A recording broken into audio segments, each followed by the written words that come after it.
नमस्कार। जरा सोचिए, क्या ऐसा हो सकता है कि हजारों साल पहले लिखे गए एक श्लोक में आज की बड़ी बड़ी मुश्किलों से निपटने का राज छिपा हो? चाहे वो नौकरी जाने का डर हो या कोई अचानक आई मेडिकल इमरजेंसी। आज हम आचार्य चाणक्य के एक ऐसे ही शक्तिशाली सूत्र को समझने वाले हैं जो किसी भी संकट से बाहर निकलने का एक हमेशा काम आने वाला फॉर्मूला देता है। ये जो स्क्रीन पर दिखाई दे रहा है, ये सिर्फ संस्कृत का एक श्लोक नहीं है, बल्कि ये एक तरह का कोड है, एक पहेली है। ये श्लोक हमें सिखाता है कि जब जिंदगी में कोई बहुत बड़ी मुसीबत आ जाए तो हमें किन चीजों को पहले बचाना चाहिए, हमारी प्राथमिकताएं क्या होनी चाहिए। तो चलिए चाणक्य के इस बुद्धिमानी की परतों को एक एक करके खोलते हैं। तो इस सूत्र को समझने का सबसे आसान तरीका है इसे एक सुरक्षा के पिरामिड की तरह देखना।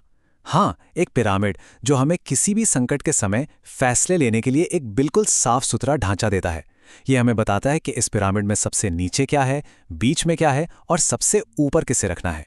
और ये रहा वो फॉर्मूला, 3 बहुत ही सरल से लगने वाले कदमों में। पहला, बुरे वक्त के लिए पैसे बचाइए। दूसरा, अगर जरूरत पड़े तो उन पैसों का इस्तेमाल अपनों की सुरक्षा के लिए कीजिए। और तीसरा, जो कि सबसे ज्यादा अहम है, पैसों और रिश्तों से भी बढ़कर हमेशा खुद की रक्षा कीजिए। अब ये सुनने में जितना सीधा लग रहा है उतना है नहीं। आइए इन तीनों कदमों की गहराई में चलते हैं। पिरामिड की नींव यानी उसका आधार है हमारी आर्थिक सुरक्षा। चाणक्य कहते हैं आपदर्थे धनम रक्षेत, मतलब आपदा के लिए धन की रक्षा करें। यहाँ बात सिर्फ अमीर बनने की नहीं हो रही, बल्कि एक इमरजेंसी फंड बनाने की हो रही है। सोचकर देखिए, अगर अचानक नौकरी चली जाए या कोई बड़ी स्वास्थ्य समस्या आ जाए तो यही बचाया हुआ धन हमें संभालेगा। ये हमारी सुरक्षा की पहली और सबसे मजबूत दीवार है। अब पिरामिड में एक लेवल ऊपर आते हैं। यहाँ चाणक्य समझाते हैं कि पैसा बचाने का असली मकसद आखिर है क्या। वो कहते हैं कि पैसा अपने आप में कोई मंजिल नहीं, वो तो बस एक साधन है, एक टूल है। अगर परिवार पर कोई संकट आए, मान लीजिए किसी को इलाज की बहुत ज़्यादा ज़रूरत है, तो उस समय उस बचाए हुए धन का इस्तेमाल करने से बिल्कुल भी हिचकिचाना नहीं चाहिए। सीधी सी बात है, पैसा लोगों के लिए है, लोग पैसे के लिए नहीं।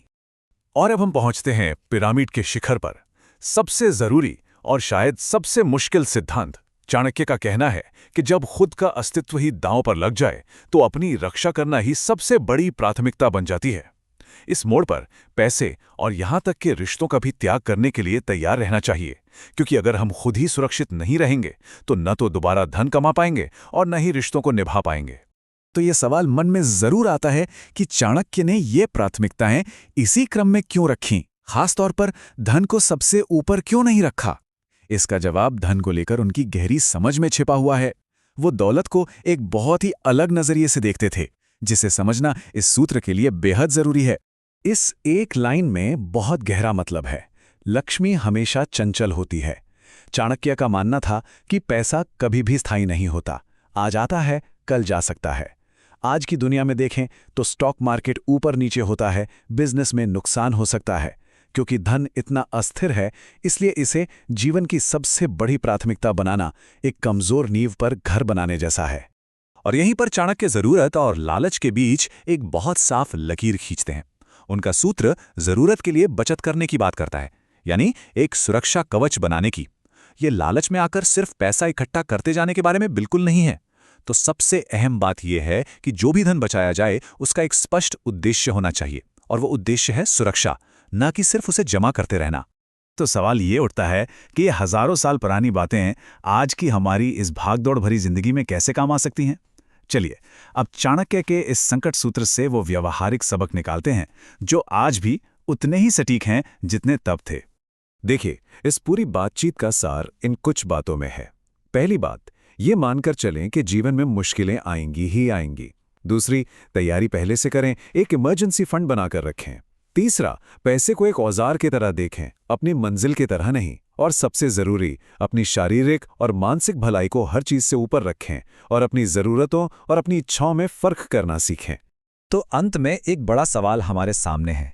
आज की इस दुनिया में जहां हमारे सामने इतनी तरह की वित्तीय और व्यक्तिगत चुनौतियां हैं, क्या चाणक्य का बताया ये सदियों पुराना प्राथमिकता क्रम अब भी उतना ही सटीक है? क्या मुश्किल समय में रास्ता दिखाने के लिए ये आज भी सबसे बुद्धिमानी भरा नक्शा हो सकता है? इस पर सोचना वाकई जरूरी है।